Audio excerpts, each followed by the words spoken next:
Comment les innovations en matière d'agroéquipement transforment déjà le quotidien dans les vignes? Pourquoi elles sont cruciales pour relever les défis environnementaux, techniques et économiques de la filière? Bienvenue dans Savoir, le podcast Vigne-Vin, proposé par l'Institut français de la vigne et du vin. Ça permet de faire travailler ensemble des gens avec des compétences très différentes. On arrive à voir des ingénieurs agronomes, des techniciens, des spécialistes de la mécatronique, de l'informatique, et donc il y a tout un ensemble de compétences qui travaillent ensemble. Dans cette nouvelle saison, baptisée Tech, Vigne, Futur, au cœur des agroéquipements, plongez avec nous dans les coulisses de la recherche et développement menée par l'IFV avec des experts en pulvérisation, numérique et robotique. C'est également quelque chose qui est important, de donner des éléments de référence qui permettent à chacun de s'y retrouver, où on en est de la qualité des équipements. Quel service est-ce qu'ils rendent à l'application des produits? Comment est-ce qu'il faut appliquer tel et tel produit? N'hésitez pas à vous abonner sur votre plateforme de podcast préférée pour ne manquer aucun épisode. Allez, c'est parti, préparez-vous à vendanger et à laisser décanter des litres de connaissances. Pour ce premier épisode de notre deuxième saison de Savoir, le podcast Vigne-Vin, je vous emmène à la découverte d'un lieu d'innovation et de recherche sur la vigne, l'UMT Ecotech, qui se situe à Montpellier. Et pour vous faire découvrir cet endroit incroyable, j'ai le plaisir de recevoir Olivier Naud, ingénieur de recherche à l'INRAE. Bonjour. Bonjour. Et Sébastien Codis, ingénieur IFV, expert en santé de la vigne et en pulvérisation. Bonjour. Bonjour à tous les deux. Merci beaucoup d'être avec nous. Alors, nous allons commencer par une petite question d'abord. Si vous étiez une AOC, laquelle seriez-vous et surtout pourquoi? Qui veut commencer? Olivier, allez-y. L'appellation d'excellence des équipements, mais c'est pas pour autant qu'on serait en distance vis-à-vis de l'ensemble des AOC, parce qu'on est au service de l'ensemble de la filière et de l'ensemble des cultures pour ce qui concerne l'INRAE. Donc votre réponse, c'est de ne pas choisir. Non. D'être toutes les AOC. Tout à fait. Et vous, Sébastien? Oui, ce serait la même réponse. En fait, l'unité mixte technologique Ecotech, c'est un partenariat qui est mis en place entre un institut de recherche, l'INRAE, et deux instituts techniques à vocation de recherche finalisée, qui sont le CTIFL et l'IFV depuis 2013, et la vocation est nationale. Et donc, effectivement, nous ne sommes pas plus proches d'une AOC que d'une autre. On essaie de répondre à l'ensemble des contraintes et des spécificités des différents vignobles. Très bien, merci beaucoup pour cette réponse. Alors on l'a dit, aujourd'hui notre épisode est consacré à l'unité mixte technologique Ecotech. Donc c'est un partenariat entre un institut de recherche INRAE et deux instituts techniques à vocation de recherche finalisée, le CTIFL et l'IFV. L'unité mixte technologique Ecotech existe depuis 2013 sur deux sites, un près de Bergerac spécialisé en arboriculture et le site principal à Montpellier-La-Valette, et c'est là que vous travaillez. Est-ce que vous pouvez rapidement nous présenter ce lieu ?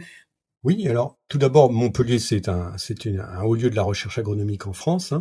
Et sur le site d'Agropolis, on a des personnels d'INRAE, de l'IRD, du CIRAD, donc différents organismes de recherche et pour le développement. Et puis donc sur le site de La Valette, rue Jean-François Breton, on a plusieurs unités de recherche, dont l'UMR-ITAP, qui accueille l'UMT Ecotech, donc avec des personnels et des ingénieurs et techniciens d'INRAE et de l'IFEV. C'est un ensemble d'équipements qui nous permettent de déployer une recherche expérimentale. Alors, par rapport au fonctionnement de vos instituts respectifs, quel est l'intérêt d'intégrer une UMT? Initialement, les unités mixtes technologiques, c'était pour intéresser les chercheurs aux questions opérationnelles, les questions de terrain, également faire monter en compétence les ingénieurs des instituts techniques en les associant à des équipes de recherche. Et en plus de ça, moi je vois la synergie, c'est que ça permet de faire travailler ensemble des gens avec des compétences très différentes, et notamment au sein de la structure. On arrive à voir des ingénieurs agronomes, des techniciens, des spécialistes de la mécatronique, de l'informatique, et donc il y a tout un ensemble de compétences qui travaillent ensemble, ce qu'on n'aurait pas avec un fonctionnement normal, avec d'un côté l'institut technique et de l'autre côté l'institut de recherche. Donc c'est vraiment cette synergie, elle marche à fond, et vraiment on est très content de cette structuration. Alors justement, sur quel projet vous travaillez en ce moment et quels sont les enjeux pour la filière?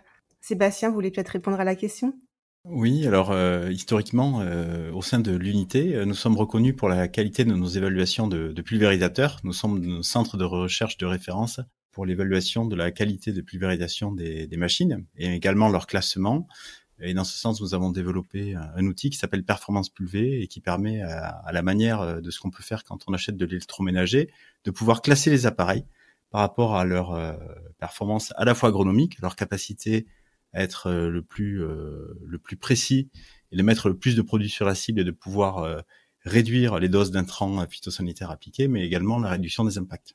Donc ça, ce sont des méthodes et des outils qu'on déploie en conditions contrôlées sur nos bancs d'essai. Et de plus en plus, on va en conditions réelles de production au champ pour la validation des effets biologiques de ces recherches et de ces résultats. Donc l'un des axes de travail, vous nous l'avez dit, c'est l'évaluation des matériels pulvérisateurs, mais il y a aussi la conception de nouvelles pratiques agronomiques et technologiques, c'est ça? Tout à fait. En fait, c'est l'expérience que nous avons acquise sur l'évaluation. On est maintenant à une démarche, mais comment on peut faire passer cette connaissance de l'évaluation des matériels à maintenant une bonne connaissance pour développer des matériels performants et de les développer de façon à ce qu'ils soient performants agronomiquement. Donc, on n'est pas un bureau d'études d'un constructeur de machines agricoles, hein, mais on aide les constructeurs et l'ensemble des équipementiers qui travaillent sur le développement de méthodes à proposer des technologies qui vont avoir une grande efficacité au champ. Je voudrais insister effectivement sur cet aspect conception. Donc nous concevons des nouvelles pratiques agronomiques et technologiques, c'est-à-dire qu'après nous allons valider le potentiel au champ et nous participons aussi à leur intégration agronomique. Et ce que on voudrait également souligner, c'est que au travers de l'étude de la pulvérisation, nous sommes à l'interface de différents mondes professionnels qui pour le moment ne communiquent peut-être pas assez pour répondre aux verrous qui sont bien identifiés par rapport à la transition agroécologique des filières. C'est notamment, nous sommes à l'interface entre la chimie, c'est-à-dire les gens qui produisent des produits phytopharmaceutiques, qui les développent et qui les commercialisent. De l'autre côté, des équipementiers, qui sont plutôt des gens du domaine de la mécanique et du génie des procédés, mais également de la biologie, avec des labos de recherche qui s'intéressent à la physiologie et la biologie des pathogènes. Et donc, on se retrouve un petit peu au centre de ces différents mondes et on s'aperçoit que on rentre vraiment dans une période passionnante pour les agronomes avec des questions inédites. Alors, et notamment un des verrous, c'est le passage à l'échelle des solutions de biocontrôle qui vont permettre de limiter l'usage des produits phytosanitaires classiques. C'est-à-dire, pour les développer, il faut arriver à passer le passage qui est que dans des échelles amont très contrôlées, les produits fonctionnent, mais par contre, après, quand on passe à l'échelle du champ, à l'échelle de l'agriculteur, on s'aperçoit qu'il y a une efficacité souvent plus irrégulière, qui est moins bonne, et l'enjeu, c'est d'essayer par les différents leviers de comprendre pourquoi. Et donc, ça fait appel à ces différentes compétences, c'est-à-dire mieux comprendre la biologie du pathogène, mieux comprendre également le produit, comment il fonctionne pour l'appliquer au mieux. Donc, ça nécessite des efforts de toutes les parties prenantes, et c'est un des enjeux pour les années à venir. Oui, parce que justement, après, l'idée, c'est de se dire comment les viticulteurs sur le terrain, au champ, vont pouvoir utiliser ou en tout cas mettre en application tous ces travaux de recherche. Tout à fait, c'est exactement le sens de notre travail, c'est de proposer une connaissance qui soit appropriable. Et même par exemple, quand on emploie des technologies numériques, hein, et on le fait depuis un certain temps parce que ces technologies numériques arrivent aux agriculteurs, mais la question c'est de savoir comment est-ce qu'elles vont réellement être exploitables et comment est-ce qu'elles vont fournir une fonction. C'est-à-dire qu'au-delà de l'attrait des nouvelles technologies, c'est quels services elles vont rendre.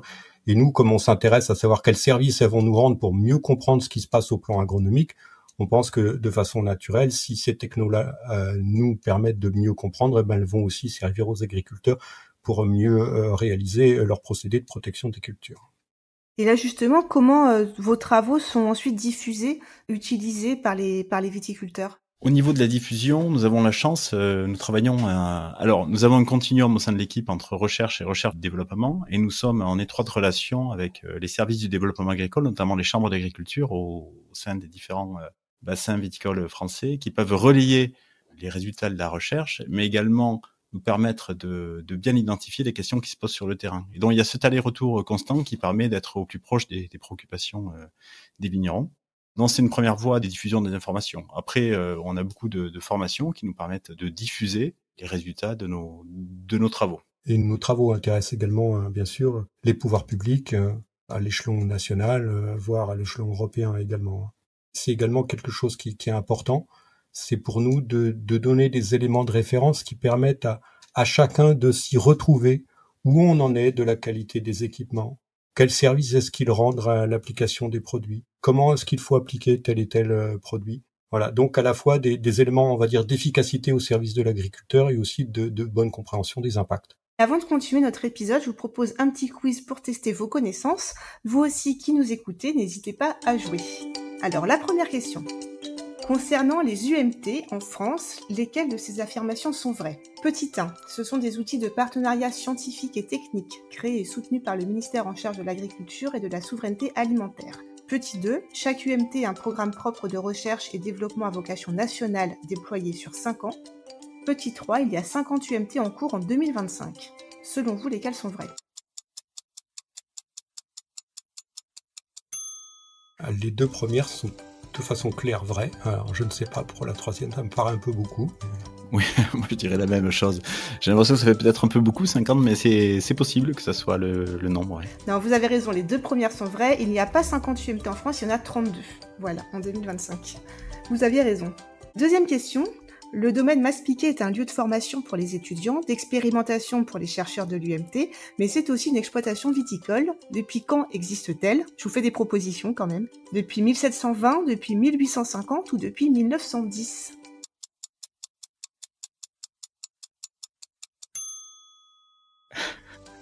Olivier, je te laisse la primeur si tu veux. Ah, bah, moi, je t'aurais volontiers laissé répondre. Allez, moi, je vais dire 1910, mais... Et vous, Sébastien? Oui, spontanément, j'aurais dit la même chose, ouais. Alors, c'était 1850. Voilà. Et dernière question, combien de stades phénologiques de la vigne peuvent être comparés sur les bancs de vignes artificielles? 2, 3 ou 5? Bonne question, ça dépend un tout petit peu, il y a une petite subtilité là. Sur Vignolard, avec le banc, nous sommes capables de représenter 3 stades phénologiques et en vigne étroite, 2. Voilà, ce sont les stades sur lesquels, en fait, il est important de pouvoir vérifier la qualité de pulvérisation parce qu'on n'a pas forcément les mêmes appareils qui sont meilleurs à chacun des stades et au travers de la simulation de 3 stades avec nos vignes artificielles, on peut vraiment mesurer toujours sur un même standard, les performances des matériels entre eux, voilà, et pouvoir les comparer. Et vous pouvez nous rappeler quels sont ces 3 stades justement qu'on peut tester et comparer? Oui, bien sûr. Alors c'est un stade de début de végétation qui simule 5-6 feuilles étalées. Après, on a un stade de milieu de végétation qui simule une végétation autour de la floraison. Et puis après, on a un stade pour la vigne large, un stade de pleine végétation qui simule une vigne plutôt vigoureuse de l'arc méditerranéen. Très bien, bah écoutez, bravo à tous les deux. Je vous propose de démarrer notre visite du coup de l'UMT Ecotech avec un lieu important, la halle et le laboratoire. Alors il faut imaginer un grand laboratoire un peu classique et tout au fond une porte qui s'ouvre sur une grande halle, c'est ça, avec du matériel. Qu'est-ce qu'on trouve ici et qu'est-ce qu'on y fait? Olivier, expliquez-nous. Alors, on y trouve en fait les matériels qu'on va stocker et puis ça nous permet aussi, cette halle, de préparer nos manips. Donc, qu'est-ce qu'on a comme matériel là-dedans? On a bien sûr donc des pulvérisateurs. On a, on peut avoir les équipements de traction qui sont stockés là ou ailleurs. Et puis, on va avoir, par exemple, notamment nos bancs, sur lesquels on va faire des mesures de qualité de pulvérisation. Donc, on va les préparer à cet endroit-là. C'est aussi l'endroit où on va réparer, enfin maintenir un centre de nos équipements. On va aussi trouver là-dedans, par exemple, des lidars pour faire de la mesure de végétation. Donc, on a l'ensemble des équipements qui sont nécessaires à réaliser nos expérimentations. Donc, il y a la halle où vous préparez le matériel, vous imaginez un peu ce que vous allez tester, puis après, les résultats, on les récupère au labo, et là, j'imagine qu'il y a aussi du monde et du travail à fournir. Bien sûr. Donc, l'essentiel de ce qu'on fait au laboratoire, nous, c'est de mesurer des quantités de traceurs que l'on dépose.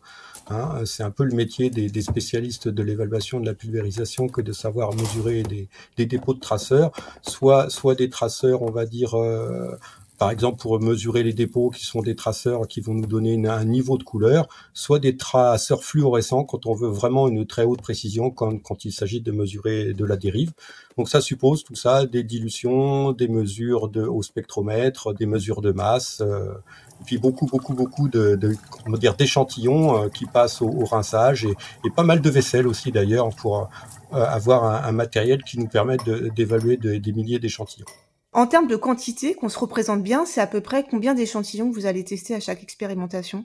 Pour vous donner un ordre d'idée, un point de mesure, pour nous, c'est 100 mesures avec un spectromètre pour évaluer comment ça se répartit les choses.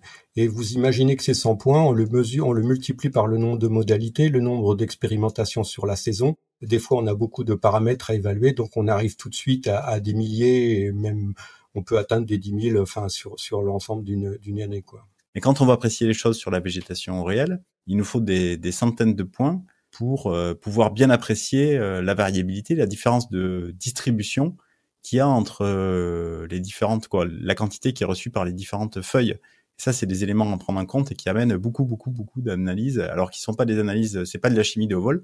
Par contre, c'est de la chimie avec beaucoup de répétitions pour pouvoir appréhender les choses au niveau statistique. Deuxième endroit, changement d'ambiance, on arrive à la dalle.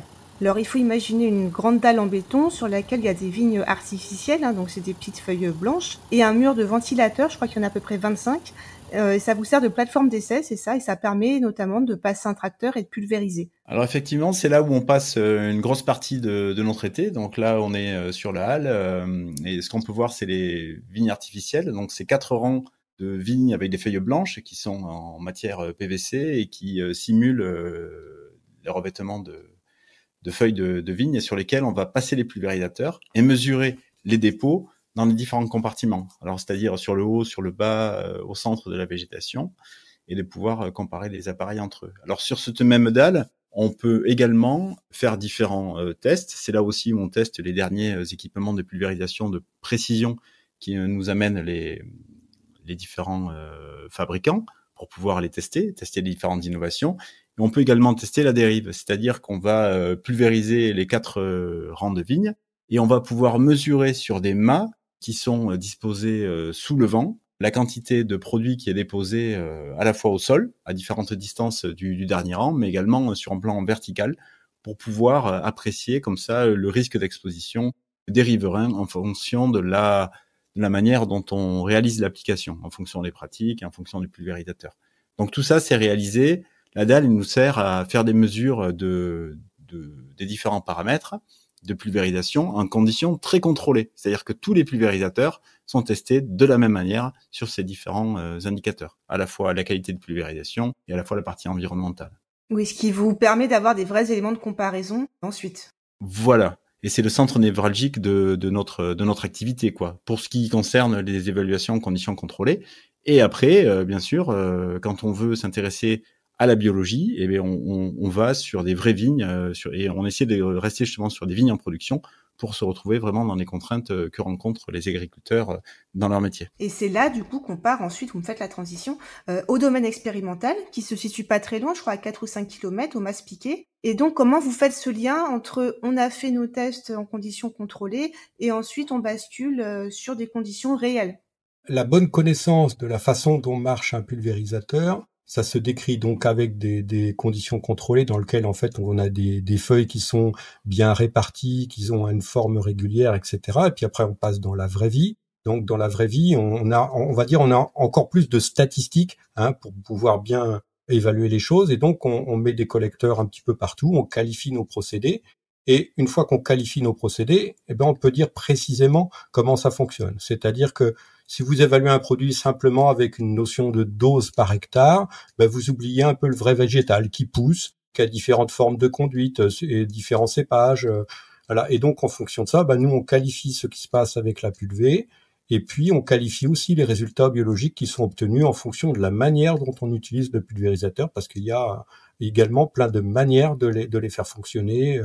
Le volume de bouillie qu'on va appliquer, le type de buse qu'on va mettre, le type de technologie qu'on va employer, le nombre de passages qu'on va faire. Il y a un certain nombre d'éléments qui sont au choix de l'agriculteur. Mais nous, on va essayer de produire des résultats qui permettent d'orienter les choix qui vont rendre les choses les plus efficaces et permettre de réduire, par exemple, les traitements. Et il y a un gros delta entre ce que vous pouvez mesurer en conditions contrôlées et ensuite la réalité sur le terrain? Les notions, on les retrouve bien parce que quand même, il s'agit souvent de vignes palissées, donc on a une notion de hauteur de végétation, on a une notion d'épaisseur, on a une notion de densité végétale. Mais donc les grands phénomènes, on les retrouve. Après, la manière de les décrire, elle va dépendre un petit peu de ce qu'on fait. Donc voilà, on a une visée plutôt statistique au champ, mais quand même, c'est des données qui sont assez structurées pour qu'on puisse faire des bonnes comparaisons. Alors, le dernier lieu qui complète l'UMT Ecotech, c'est le centre CTIFL de Langsat près de Bergerac. C'est un centre consacré à l'arboriculture. Qu'est-ce que ça vous apporte de travailler en complémentarité, on va dire, avec l'arboriculture? Alors c'est mutuellement bénéfique en fait de travailler entre filières. Ce qu'on a de commun de façon évidente entre arboriculture et viticulture, c'est qu'on a affaire à des plantes pérennes.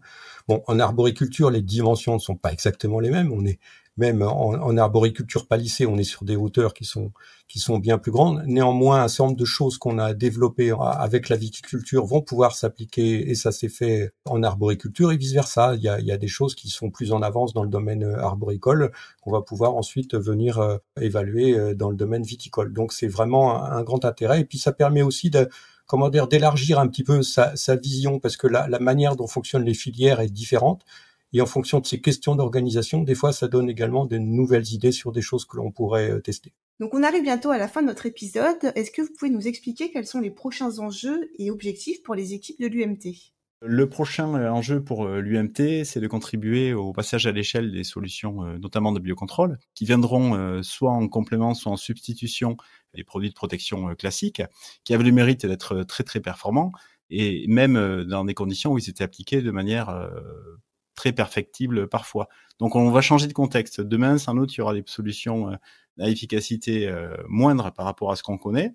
Et donc l'enjeu, c'est de permettre de sécuriser la protection avec ces produits. Et ça pose de nouvelles questions, donc des questions sur lesquelles on a besoin d'une complémentarité de compétences et de champs scientifiques pour arriver à lever ces verrous. Notamment, il faudra mettre autour de la table des agronomes, des biologistes, des agroéquipementiers qui font les pulvérisateurs, les chimistes aussi qui préparent les solutions.